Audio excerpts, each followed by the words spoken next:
Bienvenidos al podcast de economía e inversiones de Upside Capital. Revisaremos el rendimiento del mercado en Chile y el mundo y las principales noticias económicas y financieras que marcan la jornada. Muy buenos días, ¿cómo están ustedes? Jueves 16 de marzo de 2023, soy Ramiro Galliano, les doy la bienvenida a otra edición más de mercados en Upside Capital. Ayer tuvimos al IPSA cayendo fuerte, un 1.93%, cerrando en 5.196 puntos, principalmente impulsado por el mal ánimo bursátil en el mundo y especialmente también por la caída del cobre de un 4.27%, cayendo $3.86 por libra de cobre. Ante este escenario, el dólar tuvo un repunte bastante fuerte, subiendo prácticamente 23 pesos el día de ayer, cerrando en 824. Respecto a las acciones locales, si es que vemos el retorno del IPSA durante el año, podemos ver que presenta una caída del 1.24% en estos primeros meses del año. Si es que vemos nuestra recomendación de inversión respecto a fondos de acciones locales, Itaú Toesca Chile Equities marca un avance del 1.72%, superando, por supuesto, finalmente por un 3% el retorno del índice como tal. Esto no es una casualidad. Durante el año pasado el IPSA rentó prácticamente un 22%, este fondo cerca de un 31%,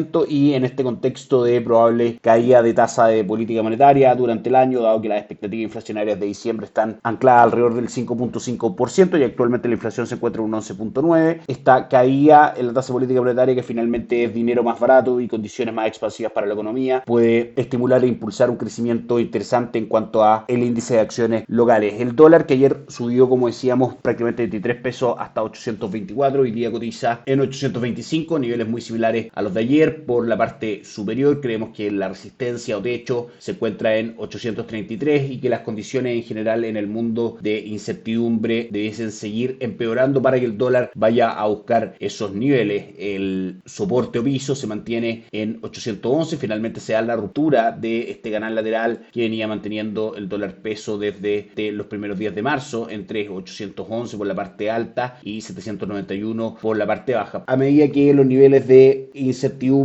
y de miedo en el mundo vayan cayendo, vamos a tener al dólar en Chile volviendo hacia el nivel de 800 e incluso más bajos, que son los niveles que en Upside Capital proyectamos para el dólar durante el año. Un dólar index en el mundo cayendo, probablemente por el término del ciclo de alza de tasas por parte de la Reserva Federal, el cobre subiendo por los estímulos y las metas de crecimiento de China. Son principalmente los dos motivos en que basamos esta visión del dólar con un sesgo bajista durante 2023. El cobre ayer cayó fuerte, un 4.27%, impulsado principalmente, como decíamos, por la incertidumbre en el mundo, pero también por datos macroeconómicos que mencionamos en el podcast de ayer y volvemos a repasar hoy día. El índice de producción industrial creció solamente un 2.4% versus el 2.6% esperado. Hubo una mayor tasa de desempleo ante un aumento del gasto de capital fijo al 5.5% del 4.4% esperado. El día de hoy el cobre marca en nuestras pantallas prácticamente sin variaciones, cotizando en $3.85 por libra de cobre. Como hemos dicho, lo que ha pasado en el mundo durante la última semana, principalmente lo ocurrido con el sector bancario regional de Estados Unidos y lo que ha ocurrido con Credit Suisse, de alguna otra manera podría impulsar a la Reserva Federal a terminar antes su ciclo de alza de tasa de política monetaria. Eso produce condiciones favorables para la renta fija, que, como sabemos, se mueve en dirección inversa a la tasa de política monetaria. Cuando las tasas caen, el valor de los bonos tiende a subir. Eso ha generado, por supuesto, también en Chile una caída en las tasas de los bonos de tesorería en cuanto a pesos y UF, que ya hemos comentado durante la semana y que en general refuerza nuestra estrategia de inversión en renta fija local para este año a través del fondo Itaú Dinámico, diversificando la estrategia también con otros fondos como la Reinvial Ahorro Estratégico, Compass Deuda Chilena, Principal Deuda Mediano Plazo y Deuda Mediano Plazo UF, etcétera. Estrategias que podemos conformar gracias a nuestro modelo de arquitectura abierta.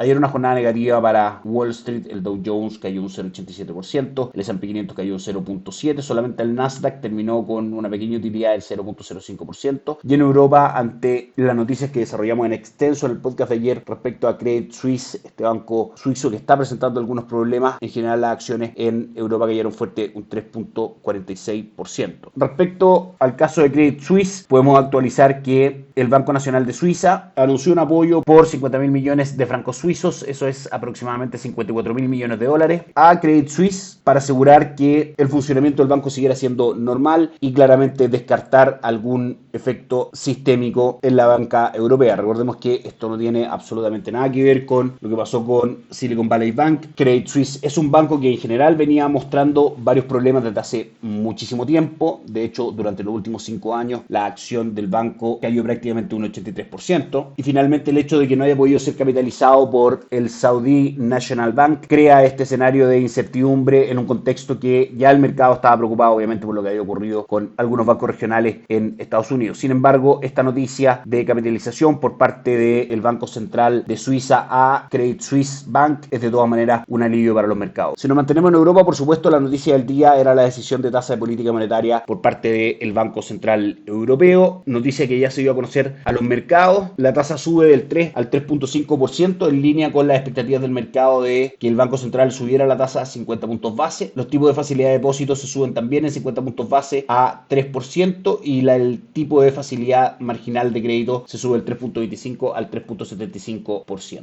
Todo esto en un contexto donde tenemos al IPC general, a la inflación en la zona euro en el 8.5% y la inflación subyacente en el 5.6%, muy lejos del objetivo del 2%.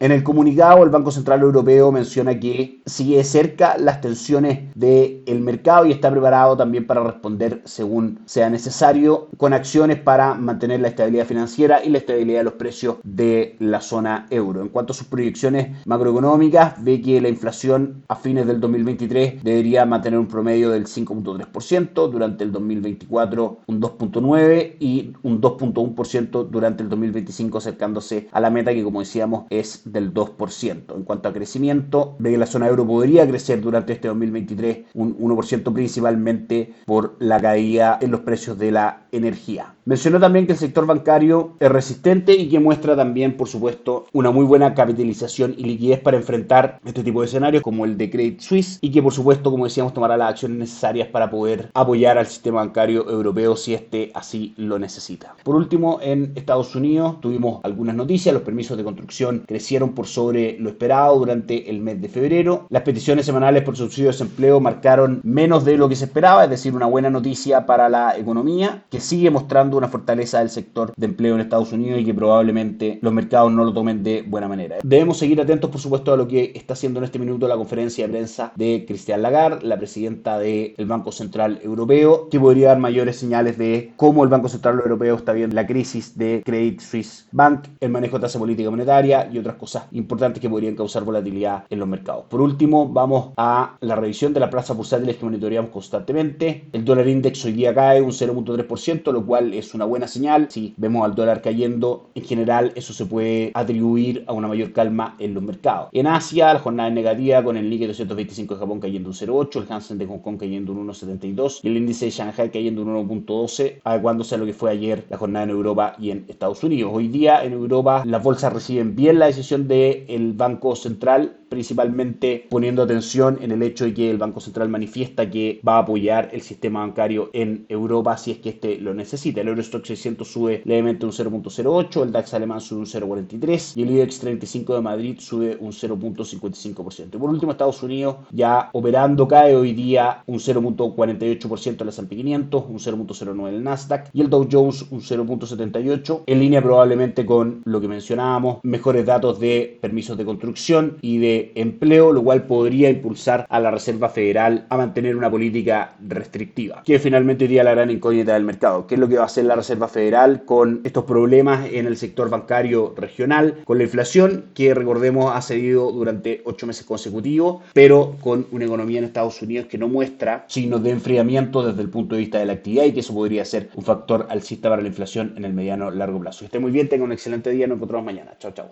Gracias por escuchar el podcast de Economía e Inversiones de Upside Capital. Te invitamos a visitar nuestro sitio web www.upsidecap.cl y contactarnos para brindarte una asesoría objetiva, sin sesgo y con una mirada global para tus inversiones.